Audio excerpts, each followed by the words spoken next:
오늘은 말씀을 시작하면서 이 사진을 몇 장 보면서 시작하려고 합니다. 사실 제가 사진 찍는 걸 별로 좋아하지 않습니다. 귀찮아합니다.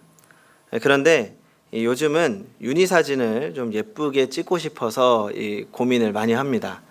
어떻게 하면 우리 잘생긴 아들이 아주 그 아름다움이 잘 담길 수 있을까 열심히 고민을 하는 겁니다. 유니 사진을 보려고 하는 건 아니고요. 제가 이제 어떻게 하면 좀 사진을 잘 찍을 수 있을까 고민하던 중에 이 스티브 맥커리라고 하는 이 사진 전문가가 사진을 예쁘게 찍기 위한 9가지 법칙이라는 것을 정리한 겁니다. 그래서 그걸 한번 좀 보겠습니다. 첫 번째로 3분할의 법칙입니다. 잘 보이시나요? 보시면 이 가로 세로 3등분하는 선을 긋습니다. 그럼 가운데 4개의 교차점이 나오죠. 그러면 관심 대상, 집중하고 싶은 대상을 그 점 위에 위치하도록 구도를 잡으면 이 사진이 아주 예쁘다고 합니다. 여기 보면 지금 관심 대상이 뭐죠? 빨간 점으로 나와 있는 저 허리를 숙인 노파인지는 모르겠지만 저 사람이 관심 대상인 겁니다. 그리고 또 다른 3분할인데 이 중요한 요소를 3분할 선을 따라서 위치하면 아주 그림이 예쁘다고 합니다. 그리고 두 번째로 리딩 라인 사용하기입니다. 그 사진에서 시점을 한 점에서 다른 선으로, 그리고 때로는 사진 밖으로 이끄는 선을 리딩 라인이라고 합니다. 좀 어렵죠?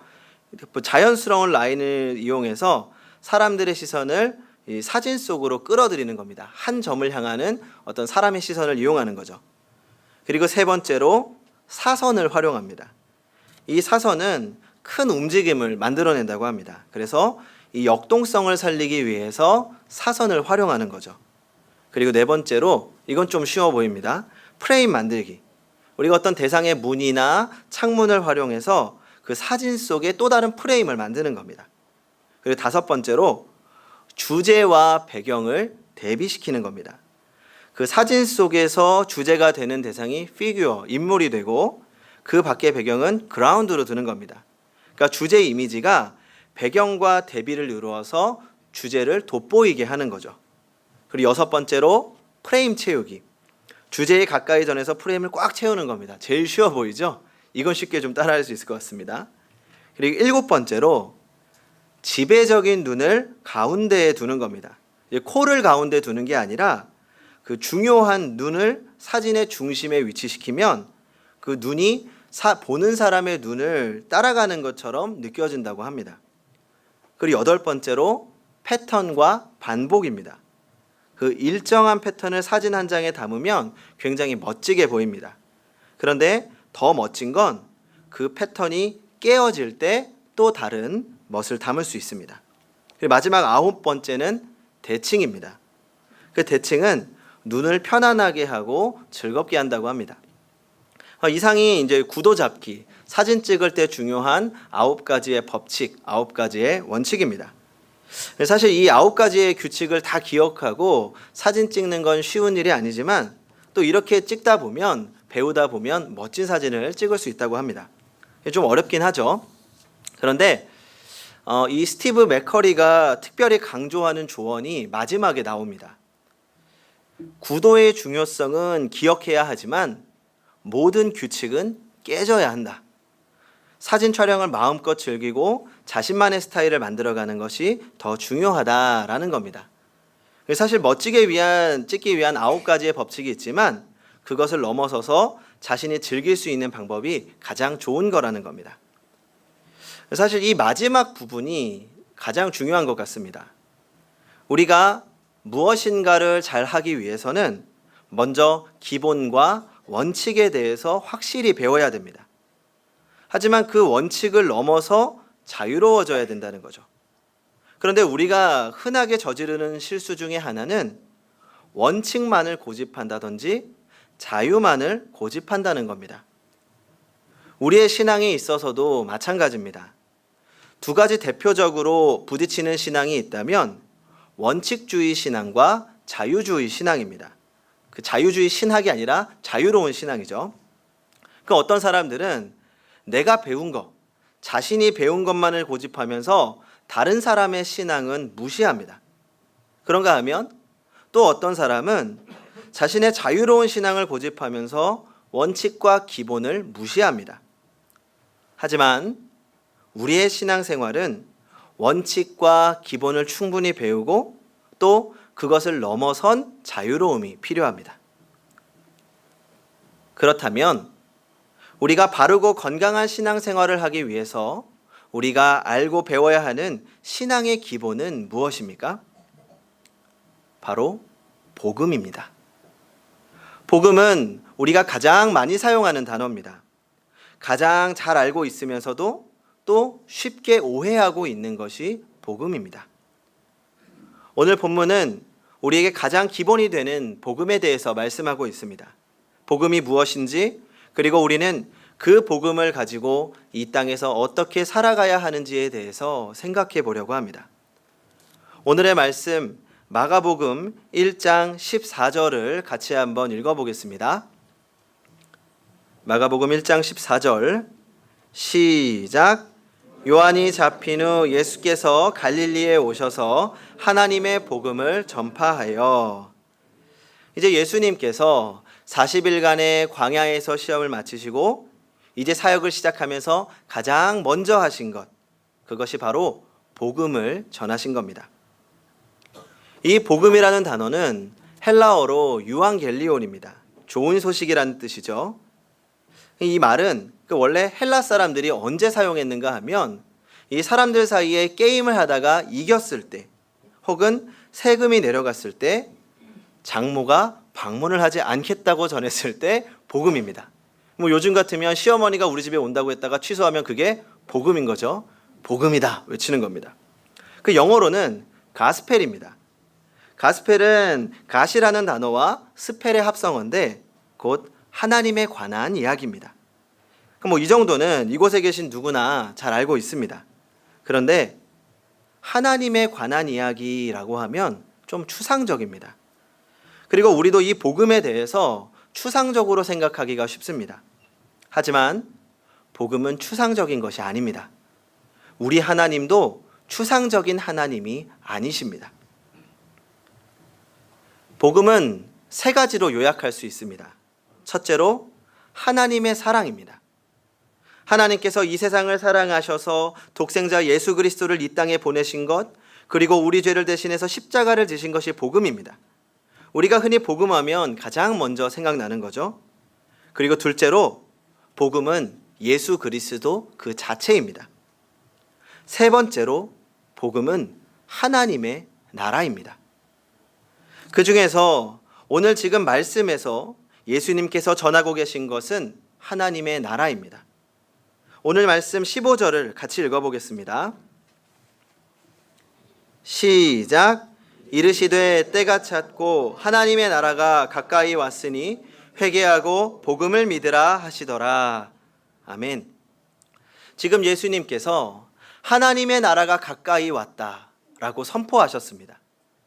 그렇다면 여기서 복음, 하나님의 나라는 무엇일까요? 하나님의 나라는 어떤 나라라고 생각하십니까? 오늘을 사는 그리스도인들에게 아주 중요한 부분입니다. 우리는 하나님 나라라고 하면 미래적인 의미로 생각합니다. 우리가 믿는 신앙은 부활하시고 승천하신 예수님께서 언젠가 이 땅에 다시 오실 것을 믿는 겁니다. 그리고 그날에는 모든 잠자는 자가 일어나고 완전한 하나님의 나라가 이루어질 것입니다. 그래서 이 땅의 고난과 슬픔이 끝나고 주님과 함께 기쁨과 평화가 넘치는 그날을 바라보면서 살아가는 것입니다. 그것이 우리의 가장 큰 소망입니다. 저도 먼 훗날 하나님 나라에서 주님과 함께 왕노릇하면서 살아갈 것을 기대하고 있습니다. 그리고 그날은 반드시 올 것입니다. 그런데 오늘 여기서 하나님의 나라는 헬라어로 바실레이아 투 데우입니다. 이것은 쉽게 말하면 하나님의 절대적인 통치와 하나님의 절대적인 주권을 말합니다. 하나님은 지금 여기서 그 왕권으로 주권적인 통치를 하고 계십니다. 누가복음 11장 20절을 보면 예수님께서도 하나님의 나라가 이미 임했다라고 말씀하십니다. 지금 이 땅이 하나님의 나라라는 겁니다. 성도 여러분, 하나님의 나라는 미래이면서 현재입니다. 신학적인 용어로는 이미와 아직이라고 말합니다. 좀 어렵죠? 우리가 익숙하지 않기 때문입니다. 그런데 굉장히 중요합니다. 그동안 교회는 미래적인 하나님 나라의 이야기만 주로 다뤘습니다. 하지만 하나님의 나라는 미래에만 있는 것이 아니라는 겁니다. 지금 우리가 살고 있는 이곳이, 우리가 두 땅을 밟고 서 있는 바로 이 자리가 이미 하나님의 나라입니다. 지금 이곳이 하나님의 통치가 이루어지는 하나님의 나라입니다. 그렇다면 우리는 작은 의문이 있습니다. 지금 하나님의 나라가 임했다고 말씀하시면서 지금 우리가 살고 있는 이곳이 하나님의 나라라고 말씀하시는데 우리가 살고 있는 세상은 왜 이 모양인가요? 여전히 전쟁이 있고 여전히 고통이 있고 여전히 슬픔이 있습니다. 여전히 불합리가 있고 비리가 있고 폭력이 있습니다. 우리가 살고 있는 세상입니다. 왜 하나님의 나라가 이 모양인가요? 우리는 이러한 세상의 아픔과 부조리와 슬픔을 볼 때 쉽게 믿음이 흔들립니다. 그에 대한 대답을 찬송가 478장을 통해서 우리가 생각해 볼 수 있습니다. 이 찬송가 478장은 참 아름다워라 라는 찬양입니다. 그 온 세상 만물을 창조하시고 역사하시는 온 세상에 함께 하시는 그 하나님의 아름다운 세상과 하나님의 놀라우심을 찬양하는 겁니다. 우리 1절의 앞부분만 한번 좀 같이 불러보시겠습니까? 이 부분은 좀 잘 아실 것 같은데 참 아름다워라 주님의 세계는 저 솔로몬의 옷보다 더 고운 백합화. 네, 여기까지만. 굉장히 아름다운 노래입니다. 그런데 이 노래를 잘 불러보시면 가사는 굉장히 밝은데 멜로디는 굉장히 비장하고 뭔가 힘이 있는 것을 느낄 수가 있습니다. 그 이유는 이 노래를 원곡인 영어로 불러보면 좀 쉽게 알 수 있습니다. 원래 이 478장은 영어 찬송이었는데 우리나라 말로 번역할 때 그 영어 찬송이 1절부터 3절까지 있었는데 1절과 2절만 한글로 의역해서 그거를 3절까지 나눈 겁니다. 그래서 영어 찬송의 3절은 번역이 안 되었습니다. 그러니까 이 찬송의 3절은 이제 보통 미국 개신교회에서 두 가지 버전으로 사용되는데 제가 오늘 1989년에 발행된 버전의 가사를 그 3절을 한번 읽어드리도록 하겠습니다. 이것이 내 아버지의 세상이니 우리 결코 잊지 말자. 종종 잘못된 것들이 너무 강하게 보일지라도 악이 세상에 만연할지라도 하나님이 바로 이 순간에도 통치하고 계신다. 이곳이 내 아버지의 세상인데 왜 마음에 슬퍼하는가? 주께서 왕으로 다스리시니 하늘은 기뻐하고 땅은 즐거워하라.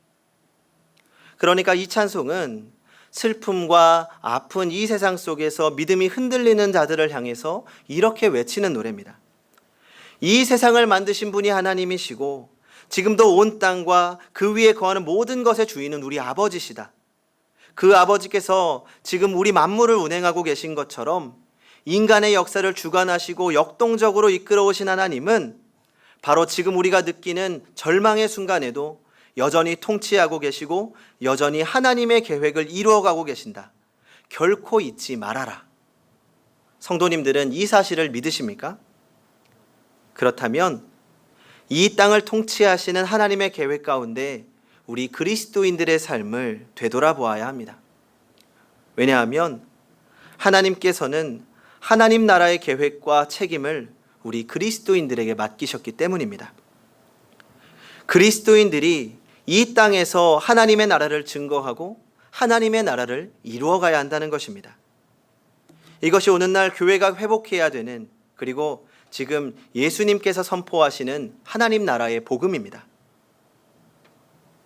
제가 얼마 전에 그 제일남선교회 회원들과 함께 야외 예배를 다녀왔습니다. 이 맛있는 음식과 함께 즐거운 이야기를 많이 나눴죠. 그런데 아무래도 최근에 가장 큰 이슈가 뭡니까? 대통령, 정치 이런 거 아닙니까? 새로운 대통령이 세워졌고 새로운 정부를 구성하는 과정이어서 잠깐 자연스럽게 정치에 관한 이야기가 나왔습니다. 저도 관심 있게 보고 있는 중이었으니까 적극적으로 이야기를 나눴죠. 그랬더니 한 분이 저에게 이렇게 물으셨습니다. 목사님도 정치에 관심이 많으신가 봐요. 그래서 사실 제가 예전에 한번 말씀드렸지만 저는 정치에는 그렇게 관심이 별로 없습니다. 그러다가 제가 아이를 낳고 나서 조금 더 아이가 살아갈 나라에 대해서 관심이 좀 생긴 겁니다. 하지만 더 엄밀히 말하면 제가 관심이 있는 건 정치가 아닙니다. 단순하게 누가 대통령이 되고 누가 총리가 되느냐에 관심이 있는 게 아닙니다. 제가 관심 있는 건 하나님 나라입니다. 하나님의 통치하심이 있는 나라, 하나님 나라의 가치관이 살아있는 나라, 하나님 나라의 백성이 하나님의 백성으로 살 수 있는 나라에 관심이 있는 겁니다. 그래서 정치를 관심 있게 보는 겁니다. 과연 이 나라가 하나님의 계획 가운데 하나님의 나라를 향하여 가고 있는가? 어떻게 하면 이 땅에서 하나님의 나라를 이루어갈 수 있을까 하는 것입니다. 성도 여러분, 하나님은 이 나라가 하나님의 나라가 되기를 원합니다. 그리고 그것이 복음입니다. 그래서 그리스도인들은 복음을 가지고 이 나라를 하나님의 나라로 만들어가야 할 책임이 있습니다. 그렇다고 오해하시면 안 됩니다. 단순하게 정치에 참여해라, 정치 운동을 해라 이런 거 아닙니다. 그래서 오늘 본문을 보면 예수님이 어디에서 어떻게 하나님 나라 복음을 전하셨는지 우리가 그걸 살펴봐야 됩니다. 말씀을 보시기 바랍니다. 오늘 예수님께서 이제 사역을 시작하시면서 가장 먼저 복음을 전하신 곳이 어디였습니까? 어디입니까? 갈릴리입니다. 이 당시 갈릴리는 정치와 종교의 중심지였던 예루살렘으로부터 굉장히 멀리 떨어져 있는 곳으로 시골 동네였고 천시를 받는 땅이었습니다. 그뿐만 아니라 이 주석가 매튜 헨리에 의하면 갈릴리는 야만스럽고 촌스러운 지방이었을 뿐만 아니라 갈릴리의 사람들은 억세기 때문에 정치인이나 학자로는 적합하지 않고 군인으로나 적합하다라고 말합니다. 제가 군인을 나쁘게 말하는 것이 아니라 당시 군인은 정말 전쟁에서 많은 사람들을 죽였고 굉장히 강박관념 속에서 살아가던 사람들입니다. 그래서 굉장히 억셌고 고집도 굉장히 셌습니다. 그런데 예수님은 이 갈릴리로 가셔서 하나님 나라의 복음을 증거하기 시작합니다. 그러니까 어떻게 보면 예수님이 전하는 복음이 그렇게 큰 영향을 끼치지 못하는 곳이었습니다. 하나님의 나라가 의미 없게 들리는 곳이기도 합니다. 만약 예수님께서 이 세상을 바꾸길 원하셨다면, 정치적으로 엄청난 이루길 원하셨다면 갈릴리가 아니라 사람들이 많이 모이는 곳, 그리고 가장 영향력이 있는 곳으로 가셔야 됐습니다. 그런데 예수님은 가장 작은 곳, 가장 가난한 곳, 가장 어려운 곳으로 가서 복음을 전하기 시작하신 겁니다. 그리고 나서 예수님이 찾아가신 곳이 어디입니까? 그때부터 세상에 연약하고 상처받은 사람들을 찾아가십니다. 가장 천대받았던 직업인 어부들과 세리들을 예수님의 제자로 삼으시고 아무에게도 관심받지 못하던 가난하고 병든 자들을 만나고 그들을 고치십니다. 그렇게 연약하고 상처받은 사람들을 찾아다니셨고 그렇게 연약하고 상처받은 사람들을 사랑하셨습니다. 그것이 예수님께서 이 땅에 머무시면서 하신 일이었습니다. 예수님은 하나님의 나라를 몸소 실천으로 보여주신 겁니다. 종교적으로 삐뚤어져 있고 로마의 통치를 받으면서 아무런 희망도 없어 보이는 곳에서 예수님은 가장 낮고 천한 곳으로 가셔서 거기서 자신의 삶으로 복음을 증거하신 겁니다. 예수님의 희생과 헌신으로 하나님의 나라를 보여주신 겁니다. 그렇게 절망이 가득한 세상이었지만 예수님이 계신 곳이 하나님의 나라였습니다. 그래서 예수 그리스도 그 자체가 복음인 겁니다. 지난달 우리 교회 집사님의 아드님이신 이 강원도 화천 동산교회 한희수 목사님을 모셔서 말씀을 나눈 적이 있습니다. 그 오후 예배 시간이라 참석하지 못하신 분들이 많으실 텐데 제가 정말 그 시간을 통해서 개인적으로 회개도 많이 했고 또 도전도 참 많이 받았습니다.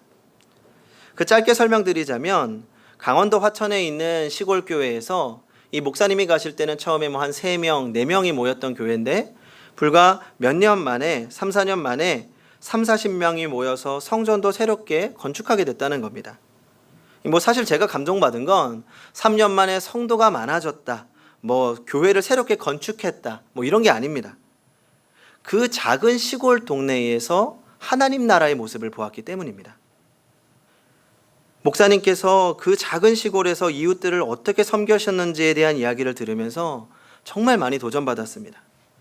한 달에 사례비 40만 원, 그것도 제대로 안 나오던 상황 속에서 그저 사랑하기로 마음먹고 끝까지 사랑하기로 마음먹고 이웃들의 문을 두드리는 겁니다. 글자 모르는 어르신들 한글 가르쳐드리고, 살면서 여행 한번 못 해본 어르신들 관광시켜드리고, 영화관 한번 데려가드리고, 때 되면 찾아가서 말동무 해드리고, 별것 아닙니다. 크게 하지 않았습니다. 그냥 있는 곳에서 목사님이 하실 수 있는 것, 봉고차 하나 끌고 이리저리 다니면서 그저 예수님의 사랑을 몸으로 보여주신 겁니다. 사랑하고 또 사랑하고 섬기는 겁니다. 그 사랑에 감동해서 하나 둘씩 마음의 문을 열고 예수님을 영접하게 된 그 모습이 참 감동적이었습니다. 특히 저에게 개인적으로 가장 인상 깊었던 순간이 있습니다. 그 예전에 그 목사님을 모신 게 아니라 저희 교회 장로님과 집사님들과 그 화천 동산교회를 방문한 적이 있습니다. 그때 이제 식사를 하던 중에 그 교회 성도님이신 그 한 분이 저에게 이렇게 말씀하시더라고요. 사실 제가 예전에 목사님을 굉장히 괴롭히던 사람입니다. 말도 안 들었고요. 그런데 우리 한희수 목사님 말씀은 제가 무조건 따라갑니다. 제가 얼굴을 보니까 정말 만만치 않은 분이더라고요. 말 안 듣게 생기셨어요. 그런데 그런 분이 변한 이유가 다름이 아니라 그 목사님의 헌신과 사랑 때문에 감동하고 변했다는 겁니다. 목사님을 통해서 그렇게 힘없고 가난하고 연약하고 소외되어 있는 분들이 하나님의 나라를 경험하고, 또 교회를 통해서 하나님의 나라를 경험했을 뿐만 아니라 교회가 속한 그 지역이, 목사님이 있는 그 지역이 하나님의 나라로 변해가고 있다는 걸 느꼈습니다.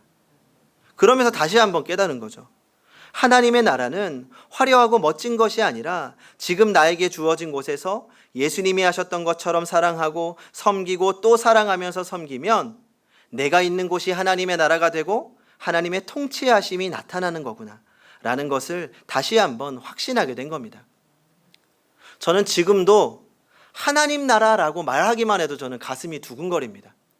뭔가 멋지고 화려한 것이 아니라 하나님의 나라, 하나님의 통치하심이 있는 나라, 하나님의 주권이 살아있는 나라, 그 나라 상상하기만 해도 가슴이 두근거리지 않으십니까?